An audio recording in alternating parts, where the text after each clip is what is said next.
I'm a home nurse. I work nights. It pays better and it's quieter. Fewer families hovering, fewer supervisors calling. I took the shift because my student loans don't care about my circadian rhythm and because my mother needs medication I help pay for. Switching schedules would mean losing the differential. Losing that would mean moving back home. So when I say I couldn't just stop, that's what I mean. The address first appeared 3 weeks ago. It showed up on my route list just after midnight, wedged between two regular patients I'd been seeing for years. Same formatting, same font. No flags, no notes. Just a name field left blank and an address I didn't recognize. I assumed it was a clerical error. That happens more than people think. Discharges don't clear, temporary hospice cases linger. Usually they're removed by morning. This one wasn't. I skipped it the first night. I told myself I'd mention it to dispatch when my shift ended. By the next evening, it was still there. Same slot, same time window, same empty name. I tried clicking into the file. It opened, but there was nothing inside. No diagnosis, no medication list, no emergency contact. Just my name at the top under assigned nurse. That should have been impossible. The system pulls from a central database. You can't manually assign cases from the field. Even supervisors can't do that without leaving a paper trail. I called it in. Dispatch put me on hold, came back, and told me they didn't see the address on their end, suggested I refresh the app, restart the tablet, log out and back in. I did all of it. The address stayed. On the third night, my route auto-adjusted. 2 patients were swapped. The mystery address moved to the end of my shift. I remember sitting in my car, engine idling, staring at the screen longer than I should have.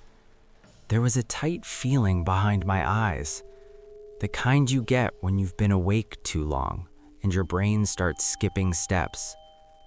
Burnout does that, makes patterns feel meaningful when they aren't. I drove past the street without stopping. The app marked me late. That was new. A yellow warning popped up. Missed visit, please confirm. I hit unable to access and selected no answer. The confirmation went through. At 3:17 a.m., my phone rang. Unknown number. I didn't answer. A voicemail came in immediately. No background noise, no static, just a calm voice. You usually knock with your left hand, it said. It's quieter. I pulled over, listened again, checked the number, blocked caller ID, no callback option. When I got home that morning, the address was gone from the list. I almost convinced myself that was the end of it. That evening, it was back.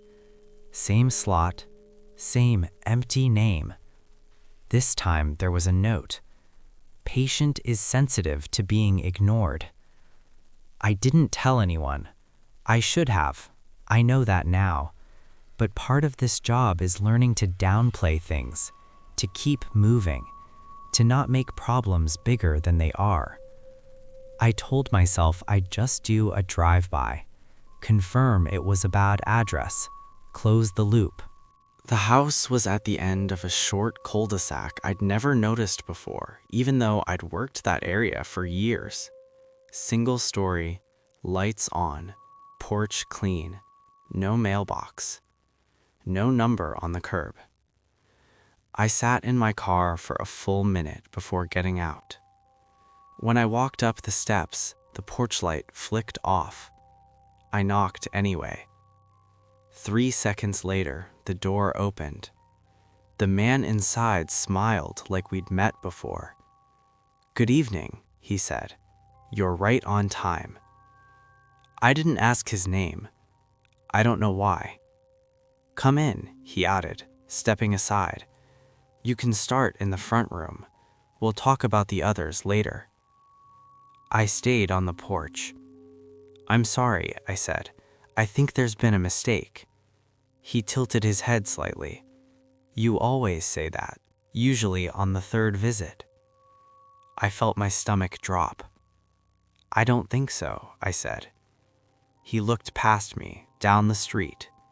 You're scheduled until 5, he said. You'll want to pace yourself. Then he looked back at me. How much longer, he asked, gently. Do you plan to ignore what's happening in the other rooms? The porch light turned back on. The app in my pocket vibrated. Visit in progress. And the front door began to close behind him. The door didn't latch. It rested against the frame, open just enough that I could still see the man standing inside. He hadn't moved. His hand was still on the knob, relaxed, patient, like he knew I would follow. I didn't. I stood on the porch and told myself this was a boundary issue, a confused patient, maybe early dementia, maybe someone flagged wrong in the system and learned how to game it. That explanation held for exactly 5 seconds. The app chimed again. Vitals pending. I hadn't entered the house. I hadn't scanned anything. The tablet was still in my bag. I haven't started, I said, mostly to hear my own voice. You have, the man replied. You just haven't crossed the threshold yet. I took a step back. The porch boards creaked under my shoe, and at the sound, something inside the house shifted. Not footsteps, more like fabric dragging along a wall. The man glanced over his shoulder. They're restless tonight, he said. That happens when schedules slip. I asked him who else was inside. All of them, he said, like it was obvious. I left. I didn't run. I didn't slam the gate. I walked back to my car, hands shaking, heart beating hard enough that it hurt. I told myself that leaving was the right call, that I'd document everything and let admin handle it. The moment I put the car in drive, the app marked the visit complete. No warning, no prompt, just a green check mark. On the drive to my next patient, I noticed something else. The timestamps on my previous visits were wrong. They were all shifted forward. 5 minutes here, 10 minutes there. Small adjustments that added up to nearly half an hour by the end of the night. Time I couldn't account for. I checked my dashcam footage when I got home. There was a gap. 32 minutes missing between pulling up to the cul-de-sac and driving away. No corrupted file, no error message, just nothing. The next night, the address appeared earlier on my list. Second stop. I tried calling dispatch again. Different supervisor this time. She sounded tired, distracted. There's no open case at that location, she said. If it's not in the system, don't go. It is in the system, I said, just not on your end. She paused. Are you feeling okay? She asked carefully. You've been picking up a lot of extra shifts. I hung up before she could finish the sentence. That night, I didn't drive past the street.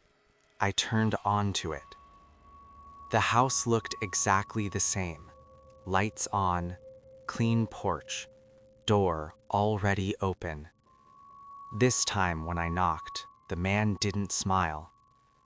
You're late, he said. I was told not to come, I replied. That's why you're late. I stayed outside again.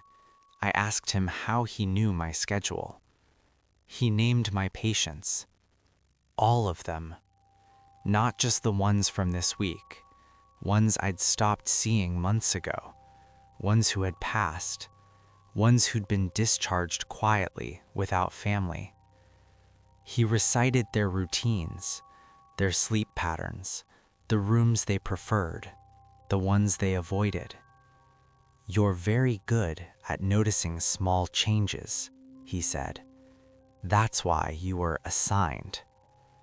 I asked, assigned by who? He gestured inward. The hallway behind him stretched farther than it should have, too long for a single-story house. Doors lined both sides, some open, some closed. I heard something breathing behind the nearest one. "You check on people when no one else does," he said. "You make sure they're still here." The app vibrated again. Room change required. I hadn't moved. "I'm not your nurse," I said. He finally smiled again, but it didn't reach his eyes. "You are tonight." The door behind him swung wider on its own, and from somewhere deep inside the house, a voice called my name. Not his voice, mine. From another room, saying it the way I say it when I'm trying to wake someone up gently. That was when I understood the real problem. The address wasn't appearing every night. It was waiting until there was room on my schedule. And the longer I avoided it, the more rooms it seemed to have. I don't remember crossing the threshold. That bothers me more than anything else. One moment I was standing on the porch, keys digging into my palm, telling myself I could still walk away. The next, I was inside the house. The door closed behind me without a sound. The air smelled clean. Too clean. Like disinfectant layered over something older. The kind of smell hospitals never quite get rid of. The hallway stretched ahead of me, longer than it had any right to be. The floor beneath my shoes felt slightly padded, like thick carpet worn flat by years of careful footsteps. The man stood beside me now, close enough that I could feel his presence without looking at him. "You'll want to start where the noise is," he said. "That's what you usually do." I hadn't told him that. The app vibrated in my pocket again. Room 1, check required. A door a few meters down the hall was ajar. Light spilled out from underneath it. Warm, inviting. Wrong. I pushed it open. The room looked like a bedroom, but it wasn't furnished like one someone lived in. The bed was narrow. The sheets tucked too tight. No personal items, no pictures, no clutter. Someone lay under the covers. I approached slowly, every instinct telling me not to, every habit I'd built over years of work forcing me forward anyway. I reached out and pulled the sheet back just enough to see the person's face. It was one of my former patients. Not as I remembered her. Younger, healthier. Her chest rose and fell in a shallow rhythm, eyes moving behind closed lids like she was dreaming. The app chimed softly. Status, stable. I stumbled back. "That's not possible," I said. "She's very comfortable here," the man replied from the doorway. "You did a good job with her." I left the room without another word. The next door was already open. Inside was a man I'd sat with during his last night, holding his hand when no one else came. He was seated upright in a chair, staring at the wall. When I said his name, He turned. He smiled at me. "I knew you'd check," he said. I backed into the hall, breathing hard. Each door held someone I knew, some alive, some not, some who had simply disappeared from my caseload without explanation. They were all quiet, all waiting. The man walked past me, unhurried. "They don't need much," he said. "Just observation, reassurance, someone to notice if things change." I asked him what happened if I stopped coming. He didn't answer right away. We reached the end of the hall. There was one last door, larger than the others, closed. The app vibrated again. Room final, assignment pending. The man rested his hand on the door. "That room stays empty," he said, "unless you decide otherwise." I understood then. This wasn't a house. It was a holding place, a gap between visits, between being checked on and being forgotten. The people inside weren't trapped. They were scheduled. And the room at the end was for whoever took over next. "I can't do this," I said. "You already are," he replied. "You always come back." I don't remember leaving the house either. I woke up in my car, parked neatly at the end of the cul-de-sac. The sun was just starting to rise. My phone showed I'd completed my entire route. Every visit marked perfect. No missed notes, no gaps. I quit 2 days later. I told myself it was stress, fatigue, burnout. I took a job at a clinic, day shift, no driving, no routes. For a while, it worked. Then, last night, my phone buzzed at 2:14 a.m. A notification from an app I don't remember installing.